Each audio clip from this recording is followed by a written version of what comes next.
Hello friends, তো আমি স্মৃতিরায় চলে আসলাম আর একটা নতুন ভিডিও নিয়ে।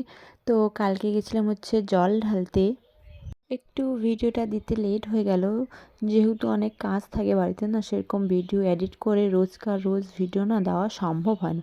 তো তাই জন্য তোমরা হয়তো দেখতে পারবে একদিন পরে আমার এই ভিডিওটা।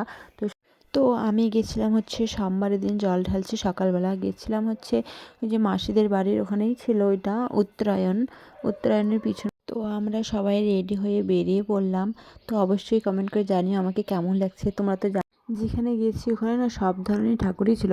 সামনে ছিল জয় জগন্নাথ, তারপরে যেই মন্দিরে আমরা জল ঢালছিলাম সেখানে ছিল মা কালী ঠাকুর আর শিব ঠাকুর। ওই যে তো আমাদের এখানে জল ঢালা কমপ্লিট হয়ে গেছে, যেহেতু ভিতরে ফোন অ্যালাউ করেনি, তো তার জন্য সেরকম কোনো ভিডিও করতে পারিনি। তো তোমাদেরকে ঠাকুরটাকে একটু জুম করে দেখিয়ে দিলাম। তো তার এই ডান পাশে ছিল একটা বড় শিব ঠাকুর। তো এখানে এমনি তো আমাদের জল ঢালা কমপ্লিট হয়ে গেছে, যেহেতু বেশি ভিড় ছিল না, যেহেতু সবাই কালকেই জল ঢালছিল। তোমরা কবে জল ঢালছো অবশ্যই কমেন্ট করে জানিও। তো আমাদের দিকে সব ঠাকুরের পূজা দেওয়া হয়ে গেছে, আর একটু ছিল, তো তার জন্য এখানেও আমরা জল ঢালিয়ে নিলাম আর ফল টল সব এখানে দিয়ে দিছি। তো আমরা এখন বাড়ি চলে যাচ্ছি। কেন জানি না আমার গাড়িতে উঠলে 1 মিনিটের জন্যও কেন না উঠে এত ঘুম পায় কি বলবো আর। তো আমার ভিডিওটা এখানে শেষ করছি। অবশ্যই